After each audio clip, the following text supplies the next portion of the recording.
Good evening. I call to order this regular meeting of the Verona Township Council for Monday, the 10th of November, 2025. The Open Public Meetings Act compliance statement. The notice requirements of the Open Public Meetings Act have been satisfied with respect to this meeting of the Township Council. The meeting time and date were included in the public meeting notice along with the public internet link and telephone call-in information. Said notice of meeting agenda was posted in the municipal building and sent to the official newspapers of the township, the Verona City Grove Times, and the Star Ledger at least 48 hours preceding the start time of this meeting. The agenda and handouts can be viewed online at veronanj.org/council meetings, and a public comment period will be held in the order listed on the meeting agenda. The instructions on how to comment will be provided at the appropriate time. Thank you, Madam Clerk. Would you call the roll, please? Councilwoman McGrath. Here. Councilman Roman. Here. Deputy Mayor McAvoy. Present. Mayor Tamboro. Here. Mayor also present is Township Attorney Brian Aloya, Township Manager Kevin O'Sullivan, Deputy Township Manager Michael Proust, myself, Municipal Clerk Jennifer King. Thank you. Everybody, please stand for the Pledge of Allegiance. Pledge allegiance to the flag To and the republic for which it stands, one nation, under God, indivisible, with liberty and justice for all.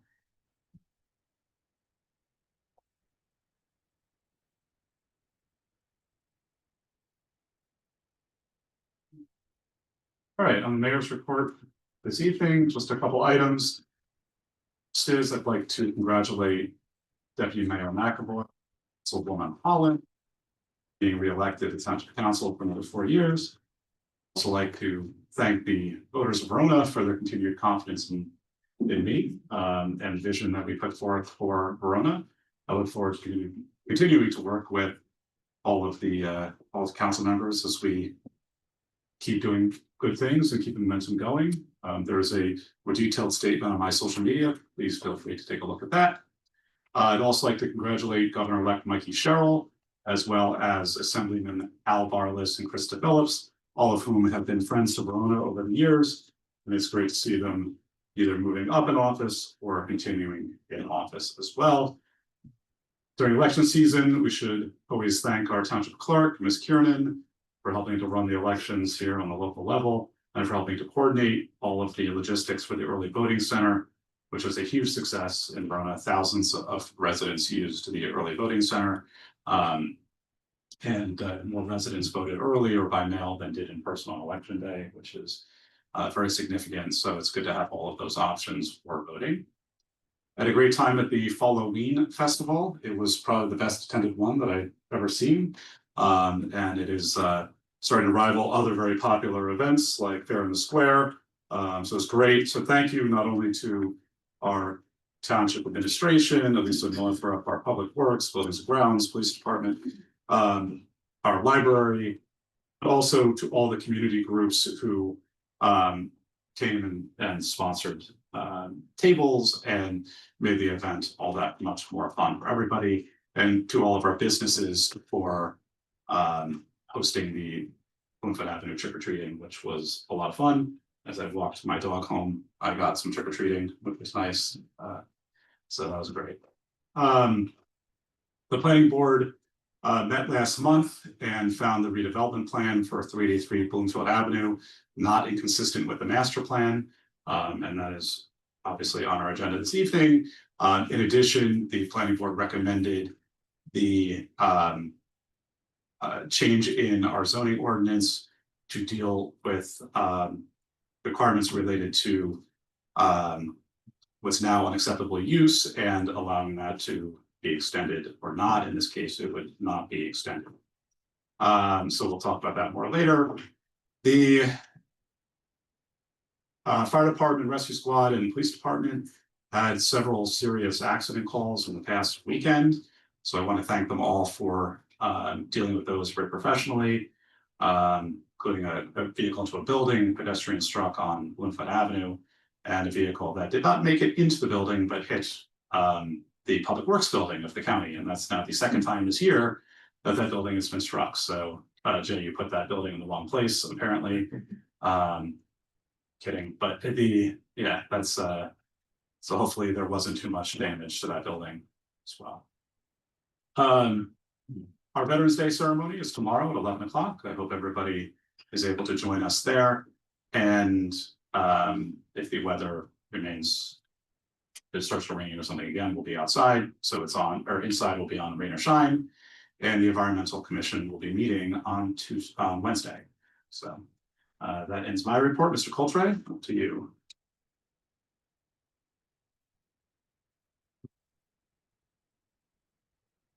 Meet the mayor and council, congratulations on getting reelected, something you don't know. We get to see you, Jay, so it's all. Thank you very much. I did know that the Public Works at 900 Bloomfield Avenue did get struck, but I was more concerned about the antique store when I saw the window being out, just off of Lakeside. Coming up, everyone's concerned about the SNAP program. So today we had a distribution in Wheatbreak Park. And on Thursday, November 13th at 10 a.m., it'll be at the Essex County Irvington Park, while Beasley Community Center on Lyons Avenue in Irvington.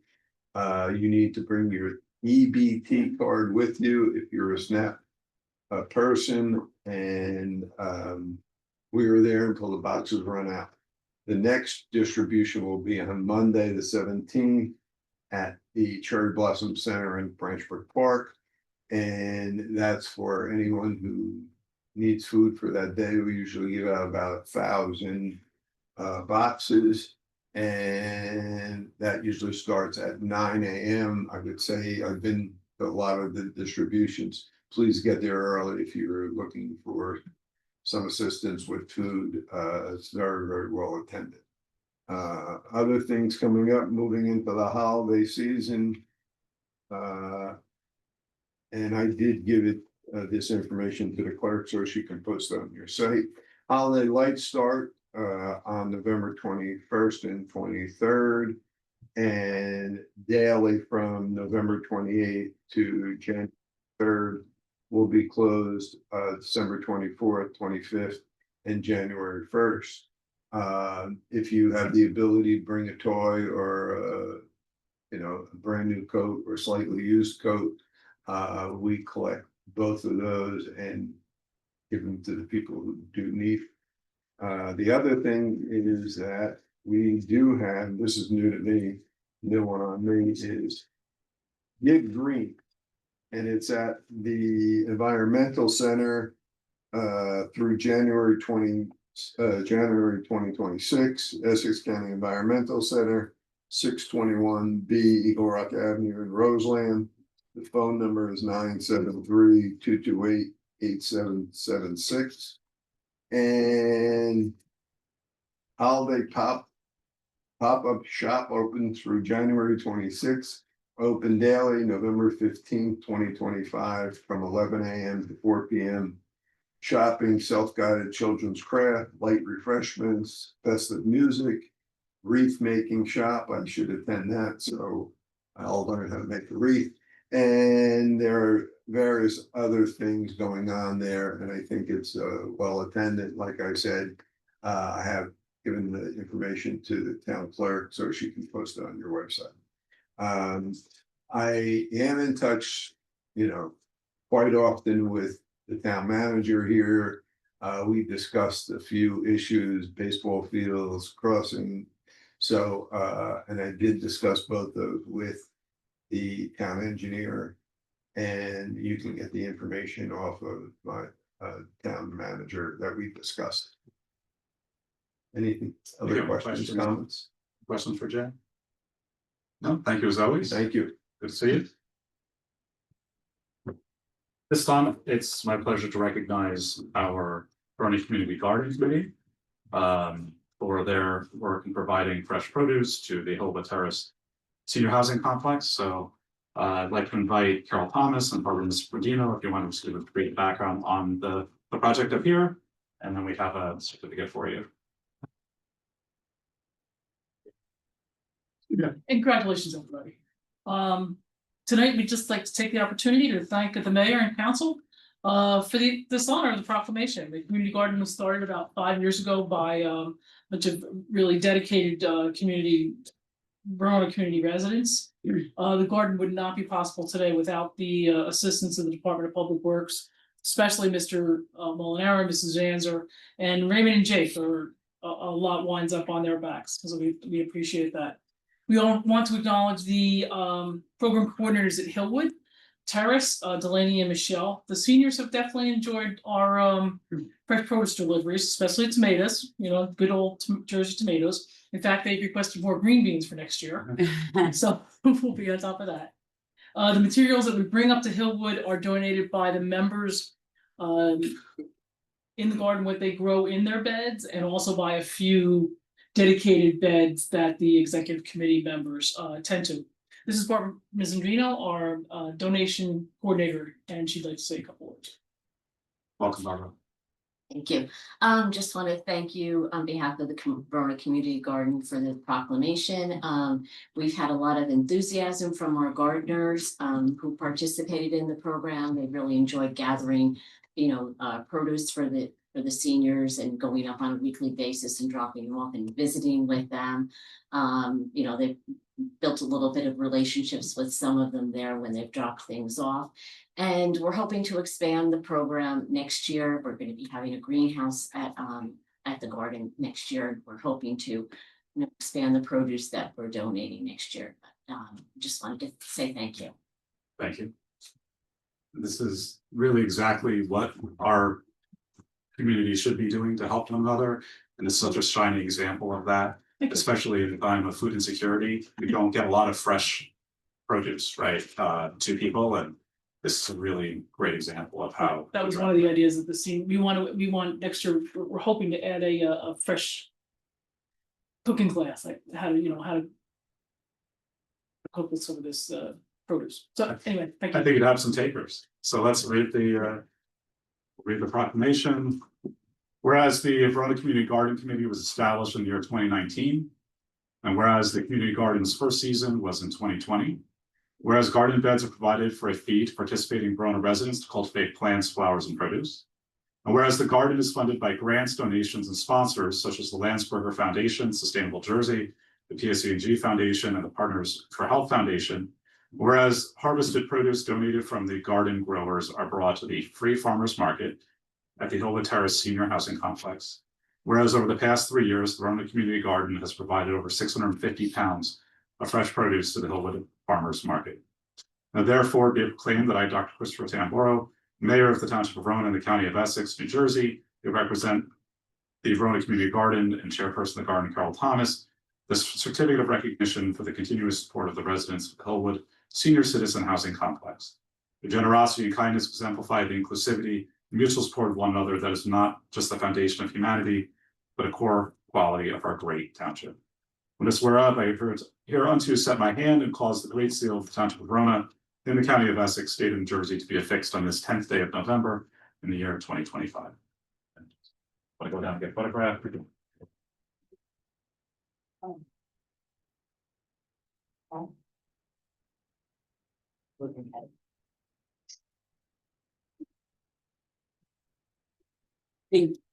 Congratulations. My pleasure, really. Amazing to see how no participation. That 650 pounds was Growing. growing. I could Growing. There we go. On Ready? the angle, yes. Good. Thank you. Thank you. Thank you. Thank you. Thanks for coming. Thank you, Dan.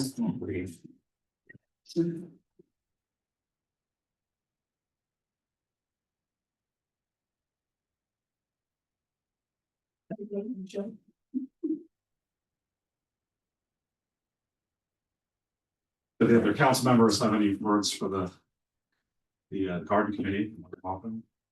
I'm going to say what was the amount of participation in this program and how much the community garden gets used by this community, and the activity level down there is very impressive. So just to everyone who's worked on this community resource and program, thank you for all of your work on it, what it does to our residents. Thank you very much. And now we are on to the good Mr. O'Sullivan for the mayor's report. Thank you, Mayor. I will, I'll work through my report. I'll try to hit the highlights so we can, get into the rest of the items in the agenda, but, from our wastewater updates, the first major project in the wastewater plant, the primary clarifier pump station improvement project is continuing on schedule. We are expecting that project to be complete next month. And we are moving forward with the other major capital projects, the UV disinfection system and microstream projects. Those are working through design still. Our Fairview Avenue well project is still working through the submittals. We expect construction to pick up sometime late winter or more likely in the spring of 2026. Regarding the Linden Avenue project, we'll be scheduling a pre-construction meeting in mid-December. The construction for that project is likely to take place in the spring as well. We did get approval from the DOT on our Dodd Terrace Afterglow Way Summit Road repaving project. That will be out to bid within the next several weeks. Again, we expect construction on that project in the spring. With Everett Field, that project has made a lot of progress since our last meeting. The contractor has nearly completed the retaining wall. They've planted 30 to 35 trees so far. They're continuing to receive the trees. They should have the wall and the majority of the trees planted within the next 2 weeks. Utility work is ongoing. Final grading will be begin in the next several weeks, and the snack bar construction will also be starting in the next few weeks. On the agenda tonight is a bond ordinance for introduction. There's a requirement, a need for a supplemental $325,000 for the project. It is to cover the remaining expenses, remaining professional expenses, and some of the change orders that have come up through the construction of the project. That includes some of the additional tree work, both removal and tree planting, some of the additional unforeseen rock removal associated with the retaining wall. There were some modifications to the lighting as a result of that, and there were some on-site fence and curb modifications. That bond ordinance is later on the agenda this evening. The Council Chambers AVA project is still moving forward. We do have all the materials have been delivered to Town Hall. Contractors expected to begin installation this week. We'll have a discussion in executive session with updates regarding the affordable housing matters. We've had a couple settlement conferences with the courts, so we'll be providing an update to the council in executive session. On the Bloomfield Avenue Streetscape project, the design engineer is continuing to work through the community outreach, public outreach portion of the project. They'll likely look to start moving into design within the next few months, but they are still working through the input from all the committees, commissions, public and miscellaneous township departments. As far as the facility needs, the contractor has mobilized to the community center. He's going to be in the roof replacement project that was authorized at the prior council meeting. That's replacement of the roof for the community center, the annex, the communication tower, and the DPW garage.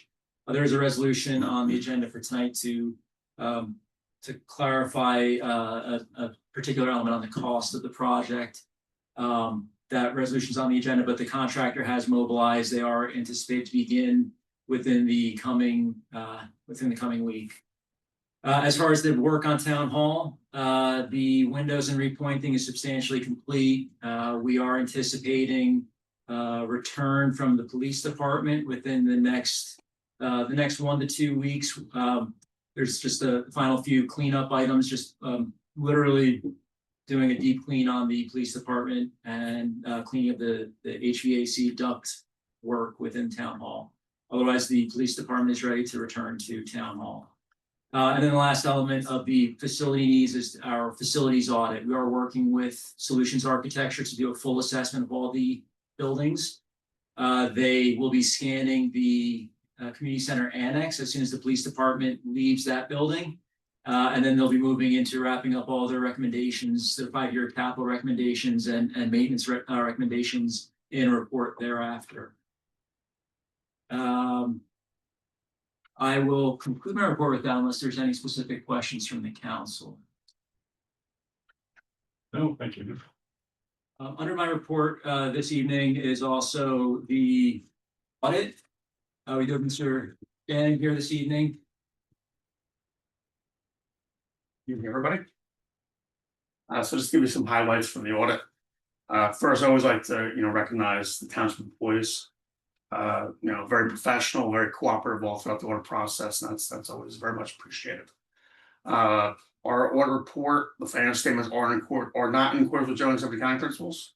The Division of Local Government Services has their own specific government accounting practice that you follow. So we've issued an unmodified opinion on the financial statements of the township, and that just generally means that the township's following all reporting and accounting requirements that have been promulgated by the division. Some financial statement highlights: the current fund balance at the end of 24 was $7.5 million, which was only a slight increase from the prior year at 7.4. Important to note, each year you utilize fund balance to fund your budgets. In 2024 was about $3.7 million. So the township was able to build some of that back, or all of it back. $1.2 million from the 2023 budget appropriations that lapsed. $2.5 million of taxes and miscellaneous revenues anticipated that exceeded budget estimates at the beginning of the year. Water sewer utility fund balance was $2 million, an increase from $600,000 from the prior year. Again, although some fund balance was utilized in the budget, $400,000, the utility was able to build back more than that. The swim utility fund balance was $520,000, an increase of $55,000 from the prior year. Important to note, though, over the last several years, that swim utility was supported by American Relief Plan funds. Through 2024, ARP funds were no longer available. They run its course. So obviously in 2025, the budget wasn't able to support those federal dollars, and going forward. 24 tax collection rate was 99.32%, which is excellent. The township for a number of years has been over 99%, which is very positive. Net debt of the township at the end of the year was $49 million, or 1.5% of equalized valuation. So statutorily, you're limited to 3.5% of your equalized valuation. So 1.5% obviously is significantly lower than that. In reality, your remaining borrowing power is $49 million. We also, based on the level of expenditures for federal and state awards, we were also required, in addition to the financial statement audit, to also perform a federal and state single audit. So anytime you have grant expenditures of over $750,000, that triggers an additional audit. In this case, we both had a federal and a state. Those audits require us to test internal controls as well as compliance with the grant agreements of the programs that we test. So from the federal side, we looked at the ARP grant, and on the state side, we looked at the iBank financing. Low interest, no interest loans are considered an award for grant expenditures. Again, issued unmodified opinion. Compliance, no exceptions of any sort. And then, each year we do test controls, compliance of the various statutes within New Jersey. Typically, we have some items that come up, but this year we didn't have any items that rose to the level that we thought corrective action was necessary. So it's a very clean audit. With that, if there's any questions, I'd be more than happy to answer them. Any questions for Mr. Gannon? Councilman Rowe. Just a comment. Thank you to you and your team for the work that goes into this audit. I say this every year. It's a very tall order to go through all of our books and learn everything about this township, and a lot of work goes into it. And your audit reports are a very useful reference tool for us for the year following. Very clear and easy to read once you kind of get into this and understand it. But it's a useful tool to us. So I just wanted to say thank you for all your efforts on that. And thank you to our CFO, our staff, and everyone within the township. Having a clean audit to me means that everybody here is very, very cautious with taxpayer and ratepayer dollars and respectful of the process. It means that we have good internal controls and that we do a good job watching over Verona's finances, which is very, very important to all of us up here. So I'm always, when we see something that's this clean of an audit, I'm just very proud of the work that goes on to do that, because that's a full year effort to make that happen. They really have to get it right all the time. So it's great to see this. I would like to, Mr. Mayor, if I could. I too would like to thank you, because this is a report that stays close to my desk all year long. And as Councilman Roman said, it's very useful at times when different resolutions and ordinances come up during the year that we refer back to. So thank you for your time that you put into this. And also I'd like to thank our staff for all they do to get this in order and get it to us. But we appreciate it. Thank you. Councilwoman McGrath. And I'll just add, I think, where this audit and the work that you and your staff does, it provides us a level of comfort that, things are in order here. We're seeing, right in a neighboring town, a really bad situation that is, as an elected official, keeps me up at night. And, I really appreciate our longstanding relationship and how thorough you are, and the fact that we have an incredible staff that when there are small corrective actions, they've taken them. Audits are really important, and we really appreciate you. And as my colleagues have already said, it's a great reference tool and it is available publicly for the public to inspect. And I encourage them to do so. Thank you. Thank you. Thank you. And I had the option of a novel or this to read in the last week, and I chose this report and was very pleased. It's also serves as a paperweight and a sleeping aid. I unfortunately kind of knew the end already. Started, but thank you again, and to everybody at PK Alpha Connor Davies, and obviously our staff are fantastic, as my colleagues pointed out. But thank you for that. Thank you. Take care. Mr. O'Sullivan, back to you. Thank you, Mayor. The next, Resolution. there's the resolution for that. All right, somebody like to move resolution E. So moved. Motion is made by Councilman Roman. So second. I'll second. The deputy mayor. This time I'll open for discussion on resolution E1. I'm sorry, open for public comment. Madam Clerk, would you please read the public participation statement? Anyone from the public wishing to speak on this matter, please raise your hand by pressing the raise hand button on your monitor. If you're dialing in by phone, press *9. If you're attending in person, please approach the lectern after you're acknowledged. Once you're recognized, clearly state only your name and township of residence for the record. You are not required to provide your street address. However, if you do, please note that these meetings will be YouTube channel, and addresses will not be redacted for any purpose. You'll have 4 minutes to address the council. There'll be no cross dialogue during this public portion. And after everyone wishing to speak has been heard, council may address their comments and or questions. Madam Clerk, anybody have any comments on this item? None. I close public comment. Any discussion from the council on the motion? Hearing none, Madam Clerk, could you call the roll, please? Councilwoman McGrath, Yes. Councilman Roman, Yes. Deputy Mayor McAvoy, Yes. Mayor Chan. Yes. Mayor, E1 will be numbered resolution 2020. Thank you, Madam Clerk. Mr. Sullivan, well, we can note that we have executed the group affidavits. That is B2. Councilwoman Holland will need to fund the return. And we need to move on to E3. Thank you, Mayor. The E3 item is the discussion on the pool financial analysis and a presentation on the same. Newgen is here this evening to provide an update on their financial analysis that they performed earlier in the year. And this is an assessment of the 2025 actual pool figures and assessing that against the 2026 recommendations.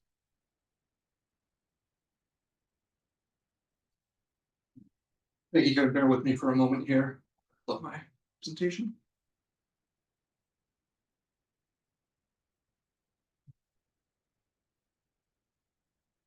All right. Thank you, Mr. O'Sullivan, and thank you, council. It's a pleasure to be here again. Again, my name is Eric Colokia with New Gen Strategies and Solutions.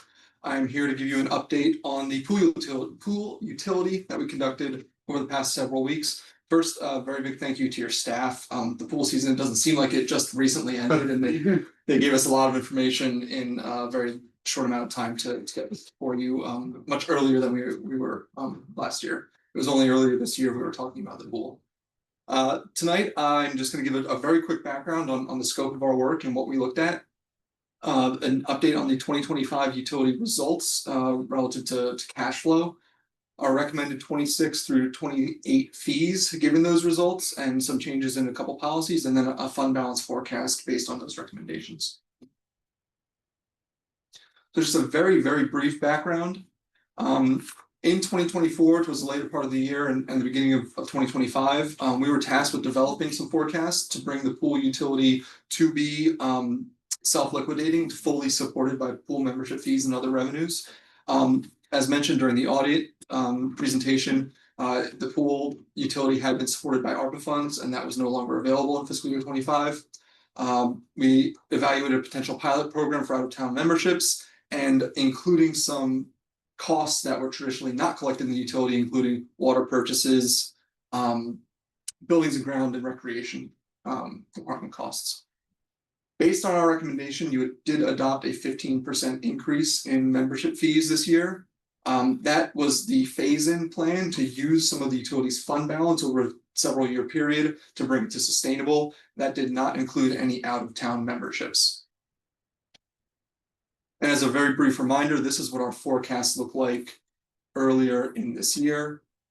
You can see the 15% increase that you adopted in 2024. We recommended again in 25 with further increases of 10% and 3% thereafter.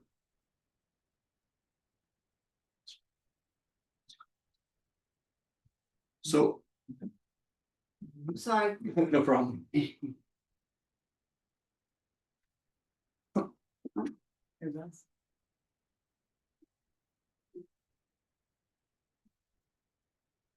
All of this is being replaced next week. I'm gonna miss it though.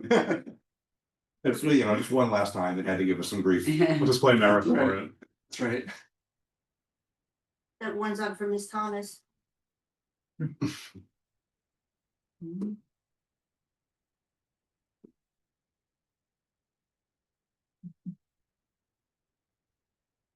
I don't know what I'm doing at this point, because this is never. And we probably can, does everyone have it in front of them? Yeah, but I have it for the. For the public. This one.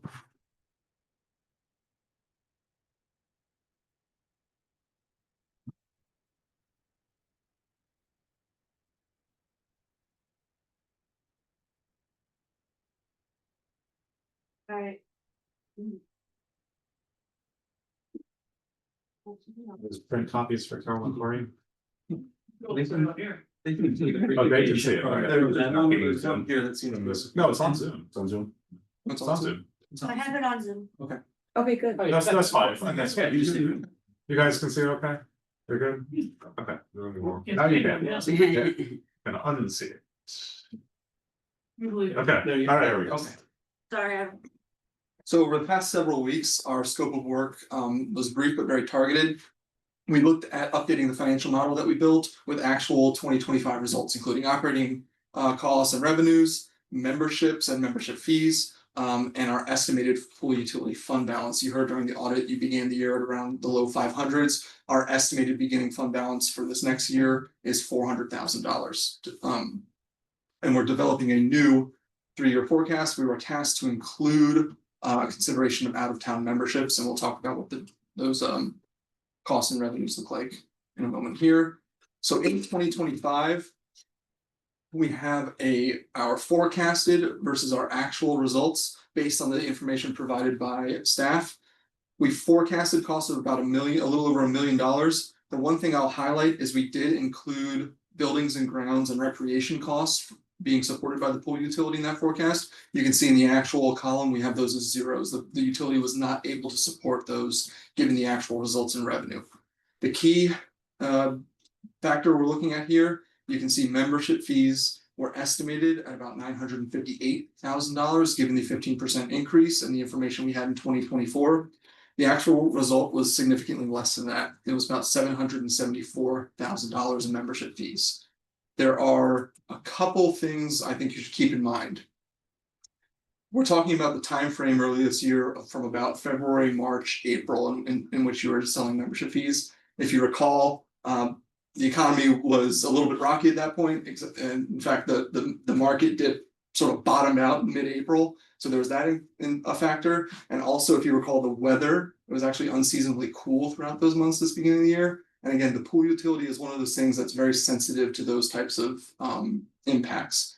It's a very discretionary expense. So it's not surprising that there was some impact of this. And of course, you did increase your fees. It's hard to pinpoint exactly what caused this decrease in membership. It's probably a combination of all those factors.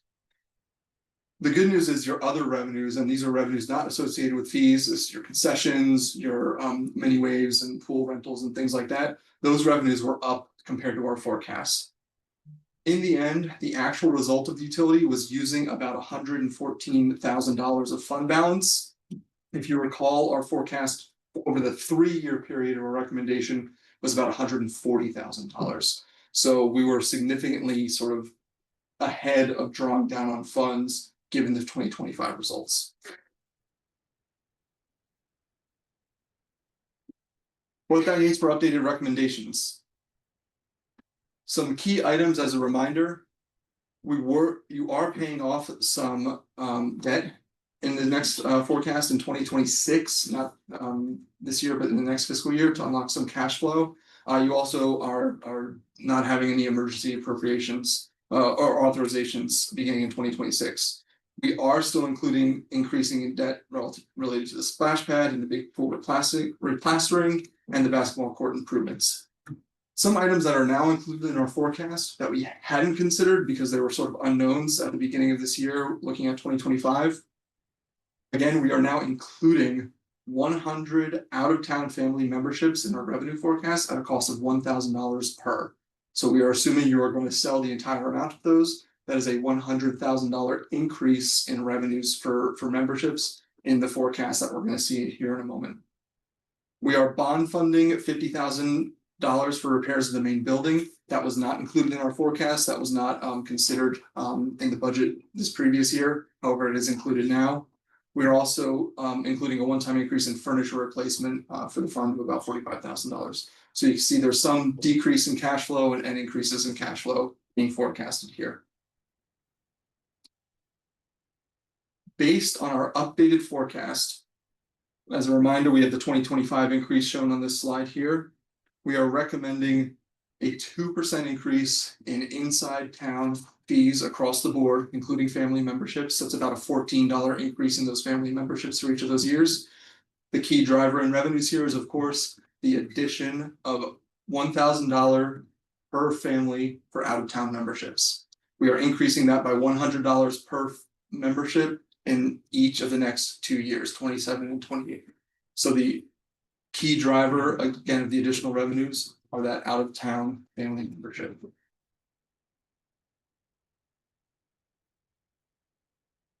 The next slide here shows our cash flow forecast for the utility. Again, in 2025, we didn't include any buildings and grounds or recreation funding. In 26 and beyond, we are including $60,000 of buildings and grounds. Again, we are still not including any recreation, any support for the recreation department in the pool utility under this forecast. We are increasing our revenues to meet the cash needs of the system in 2026. You can see the increase from 774 to 891. Again, driven primarily by the addition of those out-of-town memberships. For the next 2 years, we also include the additional 2% and $100 on the out-of-town. And we're forecasting a slight increase in cash flow positivity to rebalance the pool utility fund and bring it cash flow positive.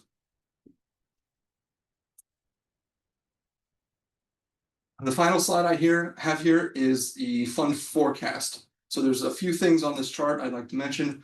The stacked bars, the blue and the yellow, that is your operating capital reserve for the pool utility. You see, we're sort of leveling it out and starting to try to increase it with those fee increases in those outer years. That red line is our recommended minimum fund balance. We don't want those stacked bars to fall below that red line. We'd like to keep it well above and sustainable at least 0 to cash flow positive. That top line there is the total expenditures of the pool utility. It hovers right around $1 million. It falls off a little bit in that first year. That's you're paying off that debt service. So in that next year, fiscal year 26, that top line expenses actually decreases a little bit and unlocks a little bit more cash flow. However, this does assume that you increase and adopt rates included in that previous slide, including the out-of-town memberships. And with that, thank you, and I'm sure there are certainly questions. Councilor Rutland? I mean, just kind of a comment, I'm obviously kind of looking at the results of revenues, I'm concerned that our, pool members are fairly price sensitive. That's an obvious thing is, we know just from looking at the counts of memberships and, it's not entirely the weather. I think, the economy is another one, but, you look at consumer spending right now and, Chipotle figured out that their burritos are too expensive, and that people just aren't buying them because they don't have the money. Optional expenses are, getting tougher and tougher and tougher for people to justify. So, I agree with the strategy of trying to keep the membership rate increases down to a minimum. Hopefully people start to, at least they're able to plan ahead and they know a little bit earlier on. But yeah, we were going to need those out of town memberships. We talked a lot about a marketing campaign for the pool, especially with all the new families that have moved into town. I think that's really essential for us to, try and drive memberships for the pool as much as we possibly can. Someone buys a house here, they may or may not know what the process is of joining the Verona pool and everything that goes on there if they're new to town. So hopefully we can do a lot of that over the coming year and try and get those numbers up. But this is probably one of our larger financial challenges right now is how to make sure that this is everything that we want it to be in a very difficult financial environment. I don't have answers right now. I just have questions. Yeah, I'll bounce off of that. I tend to agree that there's just a couple items on here that we need to be careful of. Number one, it's still a little concerning to me that with the numbers projected that we can't offset some of the recreation costs even in this. So one of the things that I don't see in here, there have been big discussion among the council, the Director of Community Services, with administration about increasing sponsorship revenue. So we didn't really forecast that additional in the miscellaneous revenue. So I think that's problematic. It doesn't give us a complete picture. So I think the council should agree on a target for what we want that additional miscellaneous revenue to be. And I think we need to have some accountability mechanisms in there to ensure that. Because what that does is if we're able to do that, either we can offset, and start to pay the town back with some of the recreation funds, or really, I think right away, we need to build up the capital reserve because right now we have needs of the pool that would be nice to pay out of reserve and not have to borrow for. So, I think looking at the pool committee recommended about $50,000 in additional revenue, $45,000 to $50,000.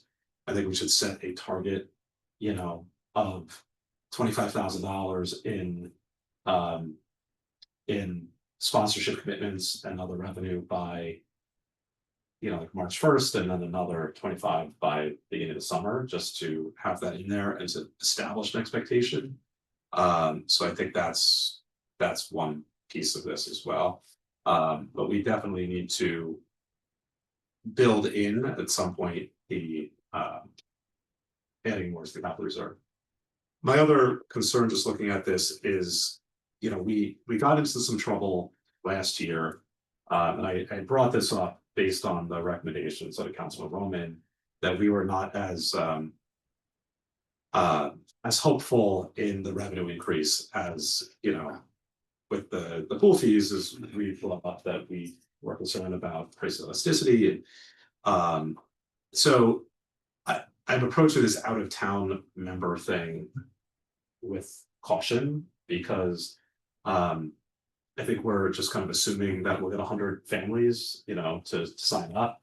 But I think we need to forecast plan B if we don't get enough. So that's, you know, kind of item number one, to take a look at that. So, you know, just thinking about that is what do we do? You know, what happens? But at the same time, and when we talk about the pool rules, this is something that I want to recommend that we put in, but if we have a significant increase in memberships this year due to the marketing campaign, we should also consider reducing, you know, the number of out-of-town memberships that we accept. That was something the public really has asked for, and I think it's good, but we have to find out a number. I think we decide now, set benchmarks that if we have this many memberships by X date, that we reduce the out-of-town memberships by this date. And I think since we're doing this early and we are able to, with the payment plan, potentially get people to sign up earlier, we'll actually know some of this. So I think that's something we need to look at. I'd like to hear more at the next meeting about what those forecast numbers would be. So that's one of those things. Another thing that we should take a look at is while our debt service is going down because we have bonds coming off, it's going to go up in the out years that are not reflected here because we have the debt service from the additional splash pad debt service is going to be going up to be sold as bonds. Plus we have the debt service from the improvements to the big pool, right? So I think we need to also, though it's not in the forecast for this year, you know, in these years, we need to operate under an understanding that we actually have to get these numbers up higher in order to offset that debt service, and we should have a phased in plan to do that. So we're not scrambling to meet those increased debt service requirements when we go out to the bond sales and capitalize that debt, right? So something that we absolutely should be considering as well. So I think we'd be careful of our assumptions. There's one thing, Mr. O'Sullivan, in here as well about the one-time increase in furniture replacement. Is that, could you just explain more? Is this $45,000 this year and then a certain amount in the out year? Sure. That was this past year, right? No, the 45,000 is projected for the upcoming year. It's actually a full anticipated 50,000 investment based upon a recent audit of the total furniture count and the need to replace the majority of it within the next several years. There's a projection for replacement over 3 years, $50,000 each year.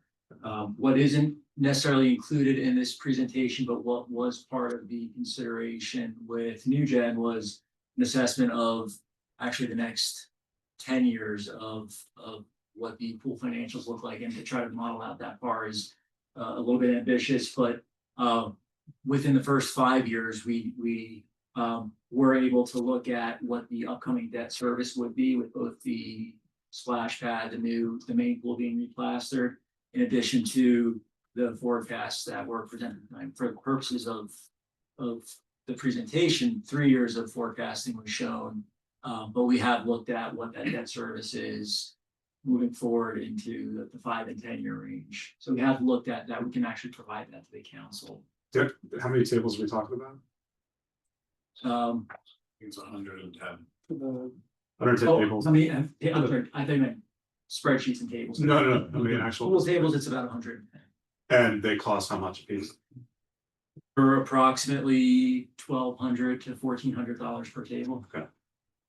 So that even this $45,000 per year could or could not cover that, depending on It would cover about a third of the tables that are needed. Okay.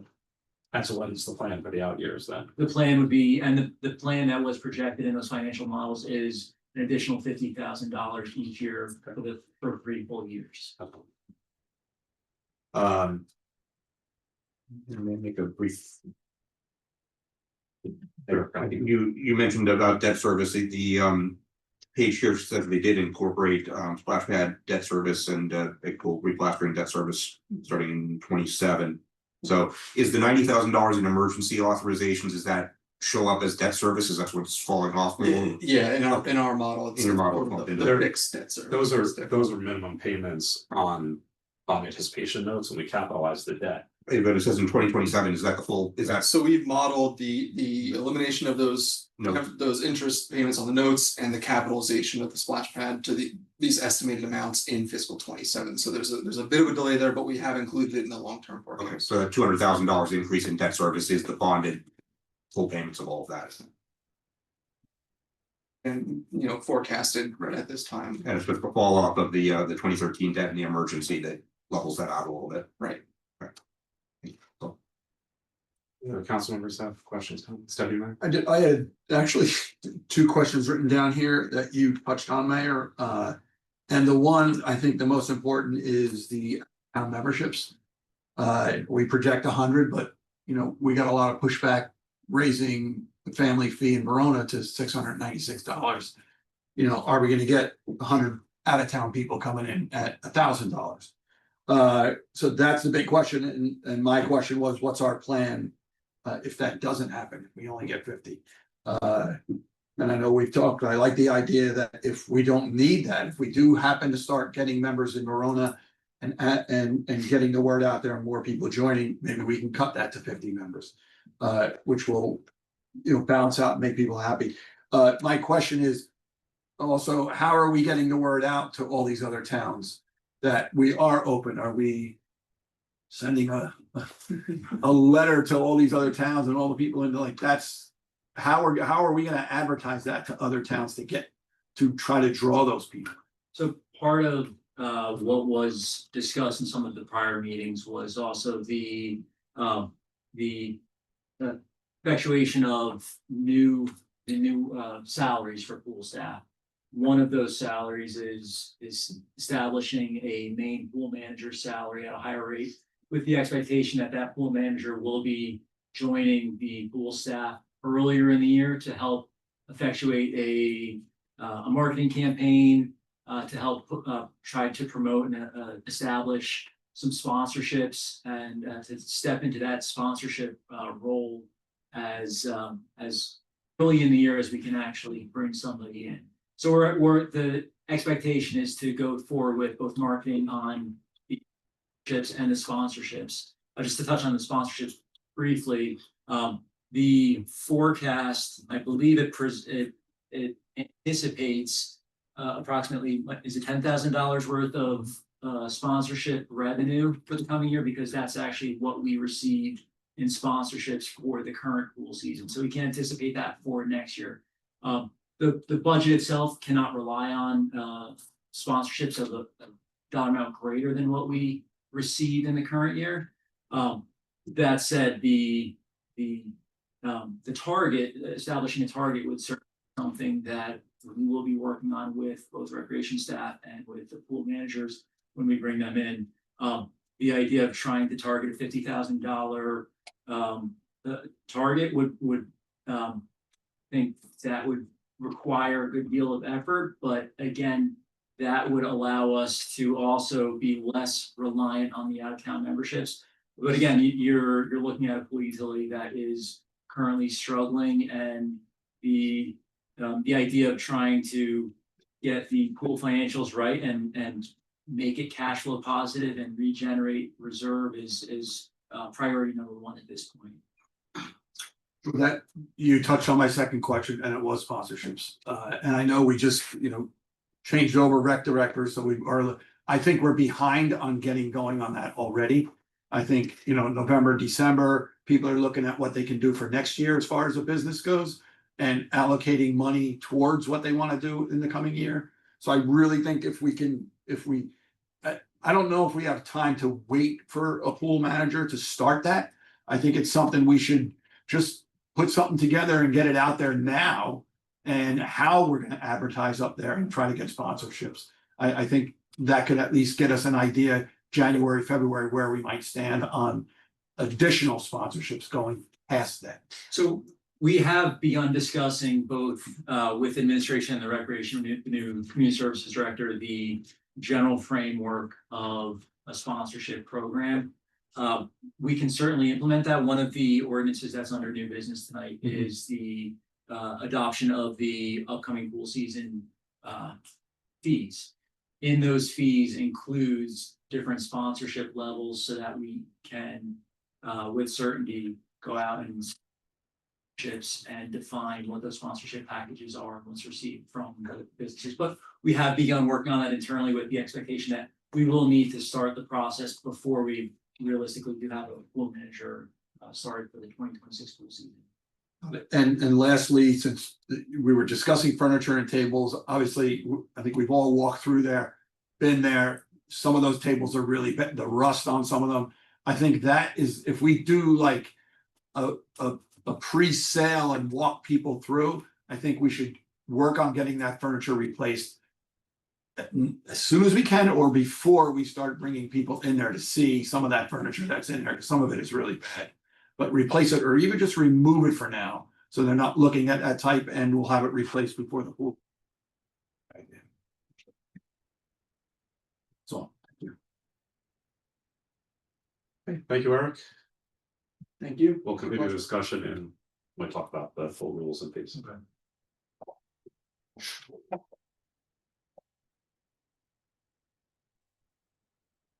Anything else, Mr. O'Sullivan? That concludes my report. Mr. Kraus, you give a report? Sure.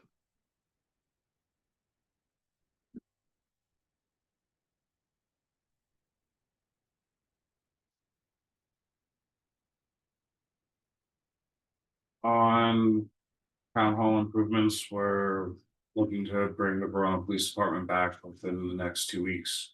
Their move should happen during Monday or Tuesday of Thanksgiving week. The remaining cleaning items are happening this week and next week.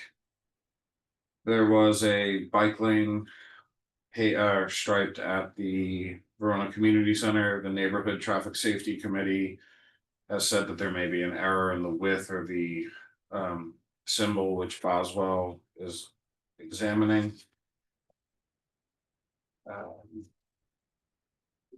The township's building subcode official resigned about 2 weeks ago. We are advertising for that position.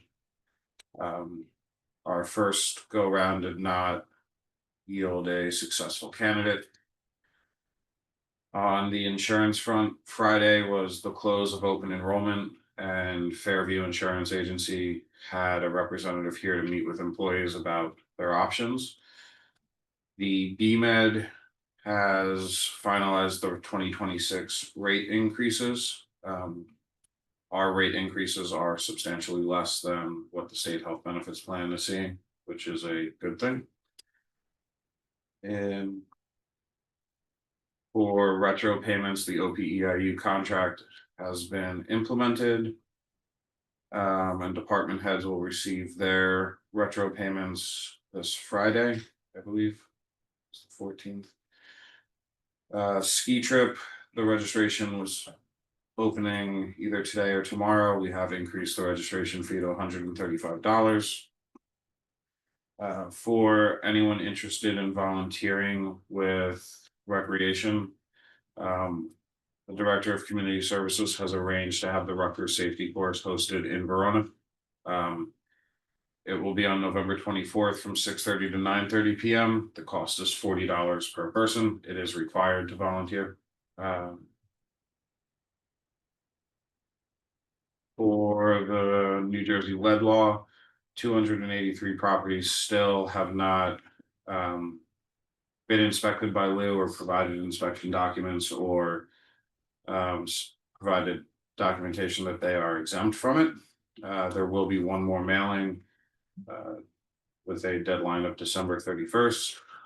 And then with construction expected in town over the next several years. The health department and zoning officer have recommended a pest control ordinance that would require any demolition to have baiting done beforehand for rodents and pests. Right, just a question on the health benefit cost. What was our forecast for these costs in the budget? How much do we forecast them going up? Are we gonna see some work from this or? Oh, this is for next year. This is for next year. Next year, sorry. Yeah. I appreciate your context in that these rates are lower than the state rates, but the state health benefits plan went up 36.5%. Correct. And we're at 23% for medical. So and 20. Does that include The the state prescription? No, the prescription was done in July. I forgot the percentage increase, but I believe from what I saw on the Aon report, the local government medical only was a 32.7%. I mean, it's good that we're beating the state increases for sure, but I didn't. Still 23%. Yeah, I mean, you're still talking about a quarter increase over what we're paying now, so we are gonna have some budget pain this year with respect to this. I was wondering if you could get us as soon as possible the results of open enrollment, because we also have to consider if we're adding people into the plan, if people are removing from the plan, if people have changed their coverage type. It'd be helpful to have an idea of that now before the budget season starts, so everyone can develop your budget. But I would like to see that in our hand as well, as far as understanding what open enrollment turned out to be. And I think we need to potentially talk also about incentives for opting out of the plans and potentially increasing those in collective bargaining agreements as we move forward. And even on the classified staff, we have to find ways of having fewer people on the rolls. We did have an incentive, we did pass an incentive. No, for opt-outs. No, there is. I'm thinking it might be time to increase that incentive. Yeah, you make a good point about, open enrollment, the classes plans, in a lot of our departments, we have a relatively young staff and, people maybe moving from individual or, plans to family plans and things like that. We kind of need to forecast this. This is gonna be a big chunk of money. One of the questions that has come up recently from some township employees is talking about their chapter 78 contributions and how we lower that. And one of the only ways really to lower healthcare costs for everybody is to offer some creative plans that lower the premium costs for both the employee and for the township.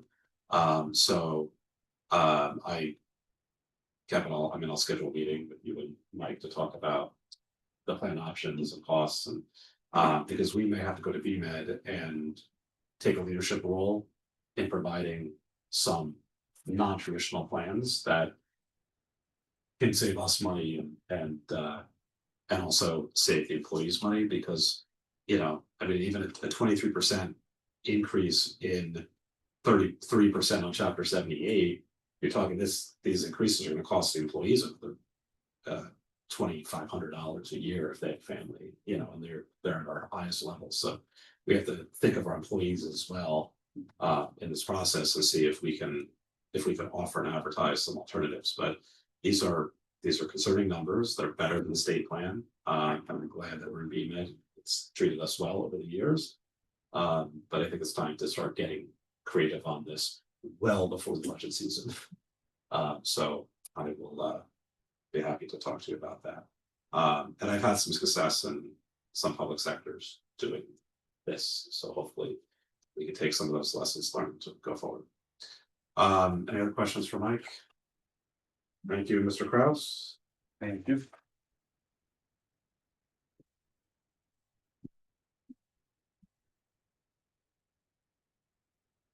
All right, we are moving on to council member reports. Deputy Mayor McAvoy. Thank you, Mr. Mayor. I would also like to congratulate Councilwoman Holland and Mayor Tamboro for their reelection. And And also, the other candidates, Liz Hines and Paul Petrangeli, for stepping up and running and having interest in running for council and getting involved.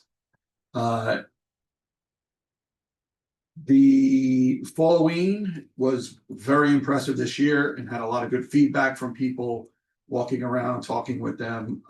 So all of our events in town center seem to go very well when we have very nice weather.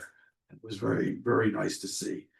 Just so the rest of the public knows, the West Orange Planning Board hearing for the Highlands is still going on.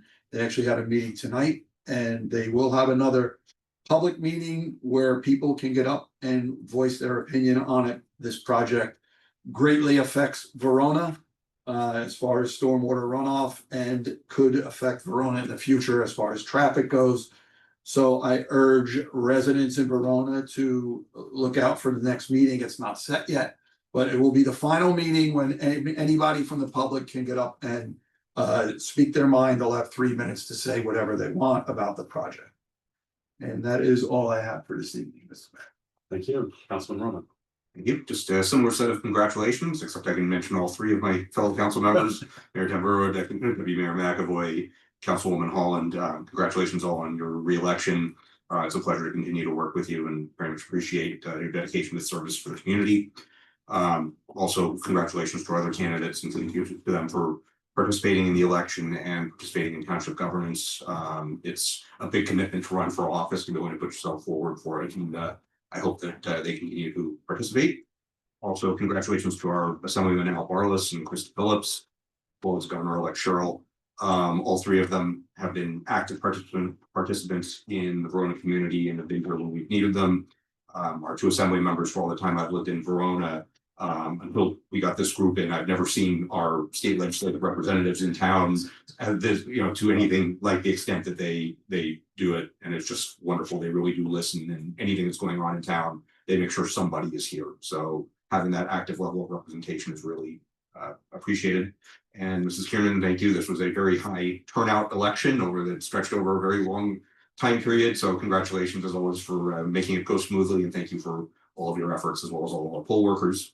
And some more comments on Halloween. Everybody just kept saying, wow, it's amazing how many people are here. Our events in the town square have been just incredibly successful. Again, some of it's the nice weather, but some of it's just people want this out of us. And it's really great when we're able to put on something that gives people something to do on a weekend that they enjoy. So that was very well executed and very well attended. And I was really happy to see that. Thank you. Councilwoman McGrath. Thank you. Well, congratulations to my colleagues, Mayor, Deputy Mayor, and Councilwoman Holland on your reelection. Thank you also to Mr. Petrangeli and Ms. Hines for running. It's really hard to put yourself out there, but competitive elections are so important to our democracy and to good local government. Congratulations to Assemblyman Phillips and Barlas on their reelection. And of course, big congratulations to our former Congresswoman, Mikey Sherrill, for her big election on governor. I was thrilled that we had our local elections in November. I know the residents were too. I was thrilled to see such high voter turnout here in Verona and such a smooth election process. Thank you again to Ms. Kiernan. And it's so amazing that we have an early voting site. I do want to recognize that takes a lot of resources and time away with our community center being utilized for early voting. But boy, does it really make a difference with engagement. And when you compare Verona's voting numbers compared to other municipalities, it's very clear that the early voting site is a huge convenience for our voters. So congratulations to everyone.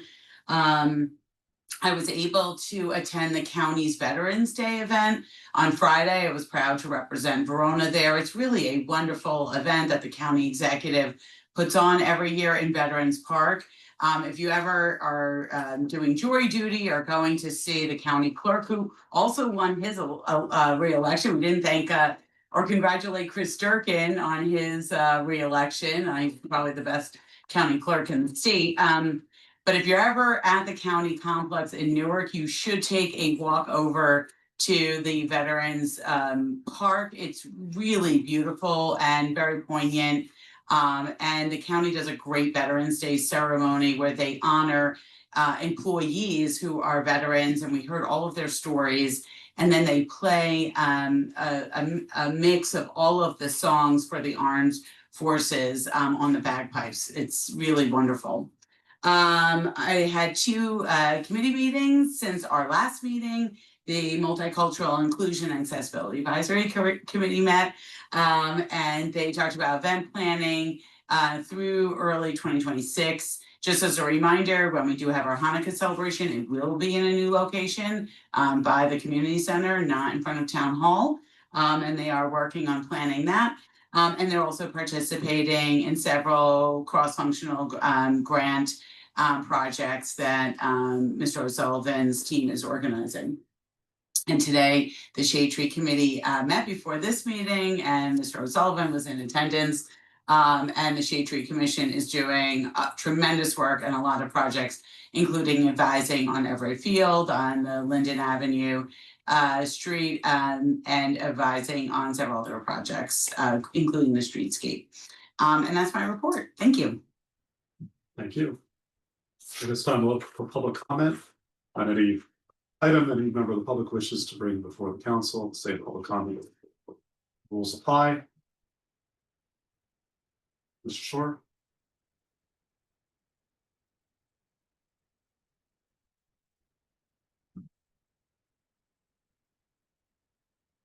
Corey Shore, Verona, New Jersey. Thank you very much, Town Council. Congratulations to Mayor, Deputy Mayor, and Councilwoman Holland on their re-election. Thank you very much for serving. Just a couple things about the pool, based on some of the comments tonight. This is the third cycle now that I've been part of in conversations of next year and moving on with the pool and the committee and getting involved. I'm not really sure. I'm not really sure about some of the. I think we really need revenue from everywhere. And some residents have said, okay, they don't want non-residents, but we need it all. Okay, we need from non-residents at 100. We need sponsorships to be over 50,000. We need memberships to go up. Memberships, if you looked at the non-residents, you started to bring it down, right? Based on memberships going up. You have to realize we're at 751 family memberships. We have to get over 900. That's over 20%. That's going to be very, very difficult considering the recreational infrastructure that they currently have now. And even if you build an army to do so, even in new memberships, I mean, we're a town of 13,000, right? It's not a big town. So making that happen is going to be very difficult. And where I do understand some residents and maybe the fear of having some residents from out of town come in, we have to bring in those three things to the maximum of our ability. Because we talked about, we have pool furniture that's going to cost $250,000 over 4 years. We have splash pad payments. We have to bring in as much revenue as possible to pay for the utility. And I understand some of the concerns, but this is about driving revenue and not even just paying. And that is just to get to the cost of breaking even. We need to be at like $1.3 million of revenue every single year for the pool. So I know residents have some concessions, but we have to just say, you know what? We have to make this pool fiscally responsible this year, which means that we need to break even. And then, or lose maybe $50,000. And then the year after, we have to start making money. So that's what we have to do. And the reason why I say number 1 and number 3 that we need to do between non-residents and memberships increase, because sponsorships, I have no idea. This is the 3rd year. I don't know if administration can raise $50,000. I haven't seen it. So we have to, and I'm sorry, I'm not being, it's not personal, but we have to really be realistic about that. And number 1 and number 3 have to be, and then we have to really push and have benchmarks and set those benchmarks. And I look to the town council to look at administration and say, you got to reach them, you got to hit them. Because if you don't, you're going to run further into the hole. And at some point, you're going to run out of time. Thanks. Other public comment? Good none, close public comment. Mr. Shore, as always, thank you for your insight on the pool. They will talk more.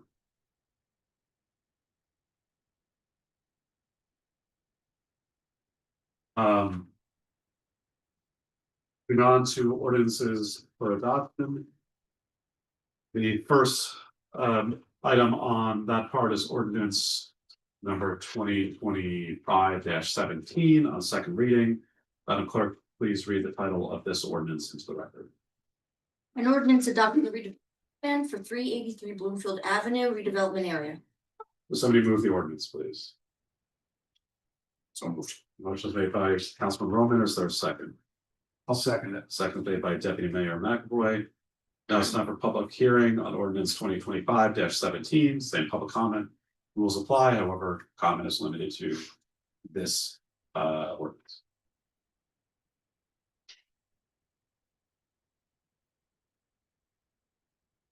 Okay, hearing none, I close public comment.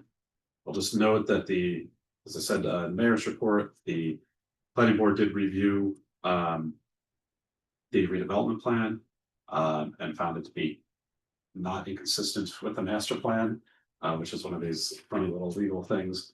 The planning board did provide some recommendations as part of its motion to include as well, which were reasonable recommendations, and those were adopted unanimously by the planning board.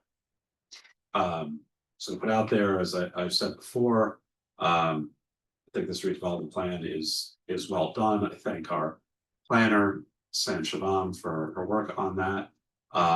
And I also thank the property owner for looking at inclusive affordable housing, which helps our affordable housing meet our affordable housing need, and also for proposing an attractive structure that really will serve to be an example for other smart development that happens in Verona, an attractive development. And I really think that this redevelopment plan should start to be our basis on anything that comes in the future, because it is well thought out and deals with specific need, but also includes design standards and all of those things that make development manageable and more attractive and fit into the town. So as we try to fight over development, it's important that we celebrate the developments that don't do that, and the developments that provide that model for the rest of the future projects. So just a few thoughts on that. Any other thoughts here? No? Second your comments that the developer coming to us with a project that is visually attractive. We really appreciate It's kind that. of unusual, isn't it? Yeah, there's so many of these buildings, we just flat out looked at them and just gone, that just doesn't, fit the town. We've hated facades on a lot of things, and yeah, it's expensive to build a nice exterior on a building, but this is going to be in a very prominent position in our community, and it's important. And they came to us from the beginning with a building that I think is going to fit very nicely. So appreciate that. Deputy Mayor? Sure, thank you, Andrew. Yes, I would agree with everything that was said, and also like to thank Sam, Siobhan, and our manager also for their work working with the developer on this. And I agree that this is an appropriate development, and when I say appropriate, I mean density. We don't need properties overdeveloped. The density is comfortable for this size lot, and greatly appreciate the work that this developer doing and how they're going to develop this property.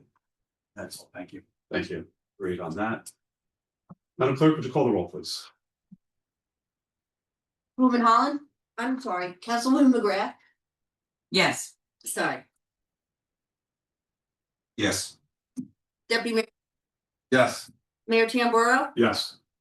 Mayor, ordinance 2025-17 passes 4-0, will be published according to law. Thank you, Madam Clerk. Next item on the agenda is ordinance 2025-18. Madam Clerk, would you please read this into the record for second reading? Amending the code of the Township of Verona to repeal chapter 150-8.11 massage parlors, masseurs and masseuses of the zoning code in its entirety and create a new chapter 330 entitled Massage Parlors, Barbershops, Hairstyling, Cosmetology and Nail Salons, Township Code. Thank you, Madam Clerk. Would somebody move this ordinance? So moved. Motion is made by Councilwoman McGrath. Is there a second? I'll second it. Second is made by Councilman Roman. Now is the time for public hearing on ordinance 2025-18. Save public comment rules apply. Any comments? I hereby close public comment. Any council discussion? Madam Clerk, call the roll, please. Councilwoman McGrath, Yes. Councilman Roman, Yes. McAvoy, Yes. Mayor Tamboro. Yes. Mayor ordinance 2025-18 passes 4-0, will be published according to law. Thank you, Madam Clerk. The next item on the agenda is ordinance number 2025-19 on second reading. An ordinance to amend chapter A 565-4 Health Department. Thank you, Madam Clerk. Would somebody move this ordinance? So moved. Motion is made by Second. Councilman Roman. The second is by Councilwoman McGrath. Now it's time for public hearing on ordinance 2025-19. Same public comment, same applies. Hearing none, I close public comment. Any council discussion? Hearing none.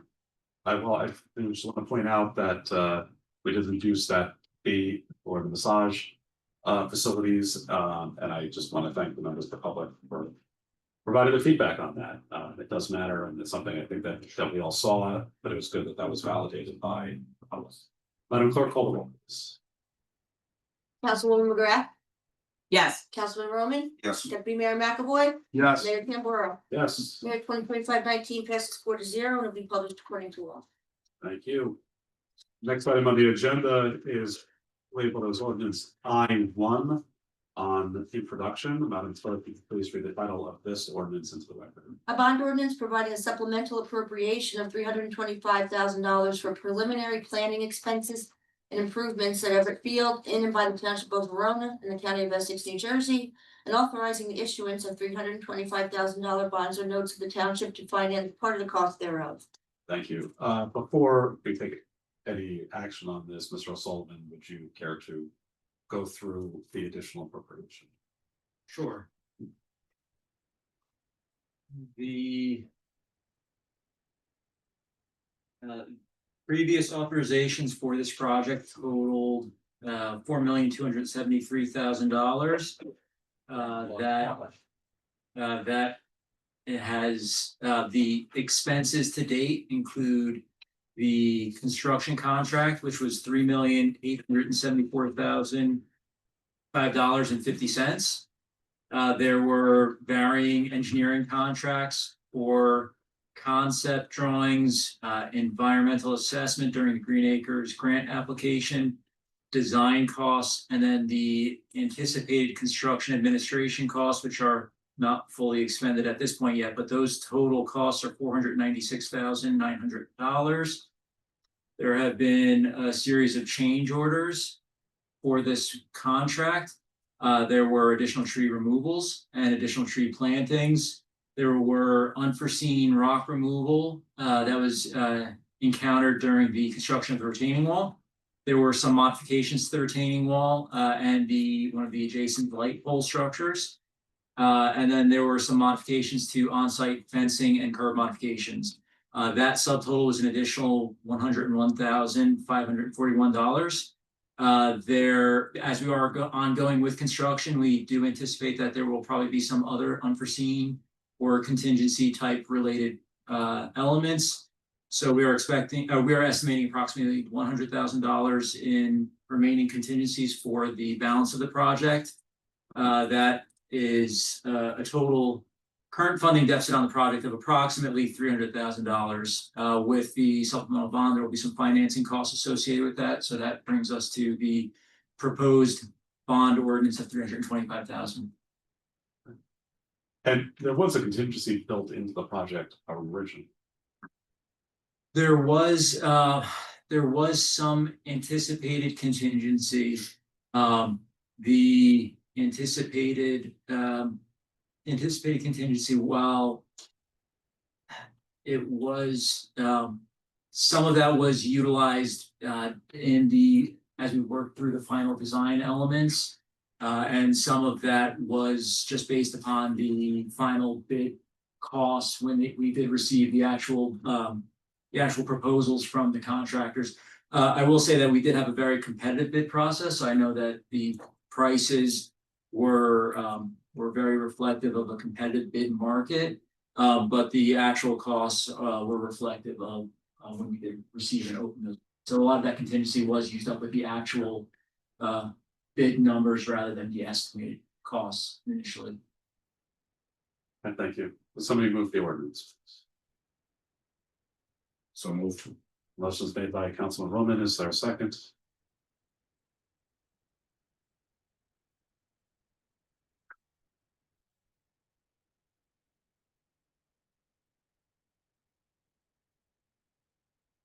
Well, I guess I'll second the motion. Any council discussion? Deputy Mayor? Question that you're saying is extra there's another extra $100,000 in here as contingency moving forward. So if there's any other changes, that should cover it. That will cover it. There are anticipated credits that we do expect back from the contractor as well. So the expectation is that we should not have to rely even on the full 100,000, but it is there if there are any unexpected. We are out of excavation. At this point, we are building the site up rather than digging into the ground and finding unknowns. So we should be out of the unknowns at this point, but the 100,000 should cover us fully for the rest of the project. Okay. Councilwoman McGrath? Thank you. Just a technical question. So we received a lot of grants for this project, but just remind me, we have to bond for the full amount. And then we don't get a credit for the grants. We have to bond for the full thing and then we get the grants after construction is completed. How's that work? Those are both reimbursement grants, so we will Okay. receive those at the completion of the project and when we certify the project is completed. But that is a $100,000 grant from CDBG for the ADA accessible sidewalks, and then there was a $750,000 grant from NJDP Green Acres for the Playground. the accessible playground. Right. So those will offset the long-term financing costs. Right, because then we'll never go to long-term debt on that because we're gonna get reimbursed for those. Okay, I just wanted to clarify. Thank you. Councilman Roman? Prior to the next meeting, will you provide us by email a current update on any additional COs, positive or negative on the Yes. project? I will pursue, I'll try to track down what those credits are, but Kind of a project reforecast Yes. before we go into passage on this would be appreciated. we'll do.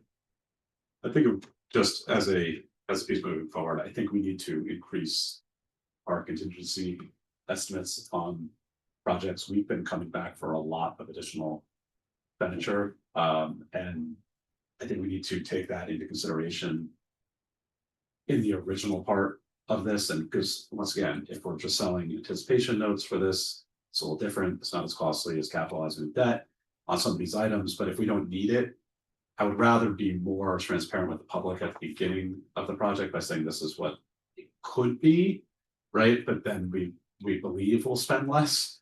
But at the same point, I just don't like this concept of coming back. I know it's one of these things, but construction has changed and stuff in it, but we've had a lot of projects that have come back. We needed to increase the expenditure in just the last couple of years. I mean, I think the counter argument to that is, I assume the contractors before bidding on a municipal project go and look at what you've passed in your engineer, everything that's out in public. You know, the more that we budget for these things, I'm certain the more that people will be pleased to charge us. I mean, there's a competitive market for it, but that's the other downside of that. People are going to use that as guidance as to what we're willing to spend.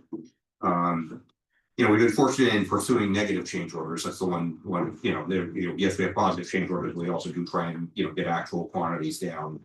But yeah, I mean, we could say we could go to, 20% contingency on these things, but, I worry that just means that we're just gonna consume that too. Yeah, I think that's a fair point. That we can get our heads together and come up with us something.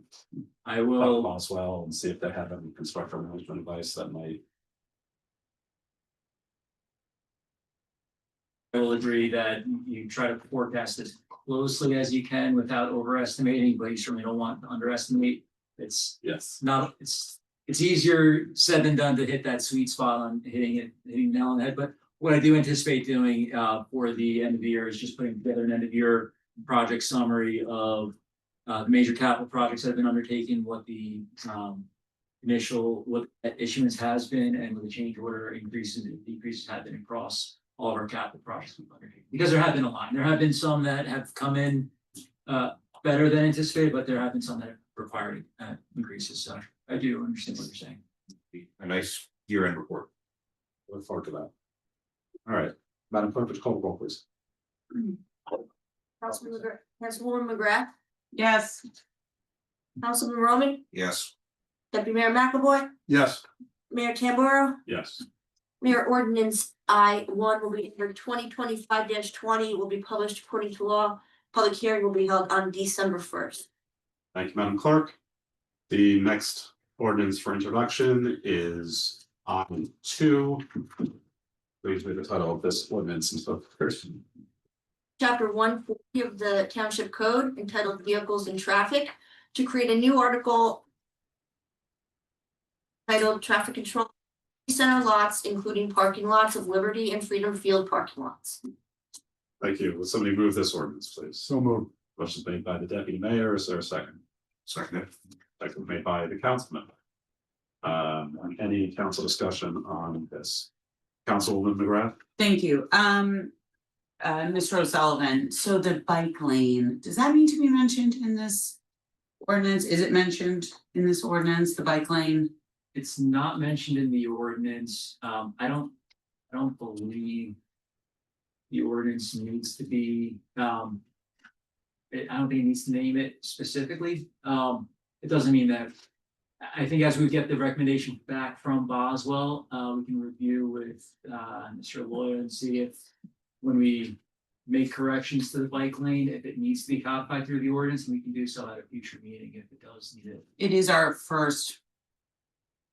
Can I say that? It's our first pseudo bike lane in the township, so we may have to think about that. Thank you.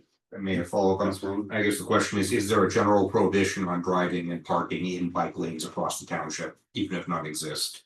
That's, maybe more where we want to regulate that, just, or whether the state motor vehicle code already prohibits that. I'm sorry. If there is a general prohibition on parking, driving, any other, in bike lanes in general. Whether we have to be so specific to say this, this is declared a bike lane here, or just simply if we mark a bike lane, you generally, across the township, you're not allowed to park or drive in them. Well, as long as it's marked appropriately, the road is the road, so you can't go on certain sides, so you'll have the white on one side and like the double yellow on the other, so you can't drive on the lawn or the bus or the sidewalk or whatever, so yes, you would, I don't believe you need to impose. Okay, but we don't actually have to, we may or may not have to declare whether or not we. And how it's set up, it's always safer and easier to declare it a bike lane and say what's allowed in there and not allowed in there, so you can enforce it as far as other things going in the bike lane. But with regard to motor vehicles, it should be quite obvious that they're not allowed to drive on the bike lane, just the same way as the sidewalk. You don't need an ordinance that says that they have to be in the marked areas of the street, their cars. Okay. Madam Clerk? Councilwoman McGrath, Yes. Councilman Roman, Yes. Deputy Mayor McAvoy, Yes. Mayor Tamboro. Yes. Mayor I-2 will be numbered 2025-21. It will be published according to law. Public hearing will be held on December 1st. Thank you, Madam Clerk. The next item on the agenda is ordinance I-3 on introduction. Madam Clerk, would you please read the title? 222, Article 1, entitled Display of Flags of the Code of the Township of Verona. I'll move this ordinance. Is there a second? So moved. Second. The deputy mayor seconds the ordinance. Any council discussion? Hearing none, Madam Clerk, would you call the roll, please? Councilwoman McGrath, Yes. Councilman Roman, Yes. Deputy Mayor McAvoy, Yes. Mayor Tamboro. Yes. Mayor I-3 25-22. According to law, and a public hearing will be December 1st. Thank you. Would somebody like to move the consent agenda? Yes. Can we pull out L2 for a separate discussion? Please, thank you. All right, would somebody like to move K1 and L1 through and L3 through L11? I'll make that motion. Councilman Roman moves the consent agenda. Is there a second? Second. It's seconded by Councilwoman McGrath. At this time, I'll call for public comment on the consent agenda. Same public comment, same applies. The comments are limited to. We're going to do comments on all of the consent agenda items, even L2, even though we're not discussing it right now, so we don't have to make this statement again. Any comments on K or L? Here, Mr. Tor.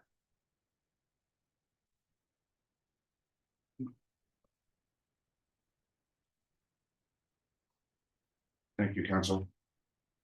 Just want to refer to L4, just some more. This is one particular project that I think is a very good example of why capital savings is required.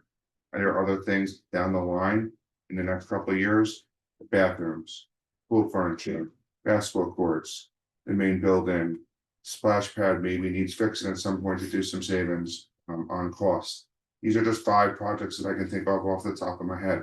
It's a good example of why all revenue is needed, and that's probably one of the themes I'm going to say the whole night, is that all revenue is required to the maximum to make this utility solvent going forward. Thank you very much.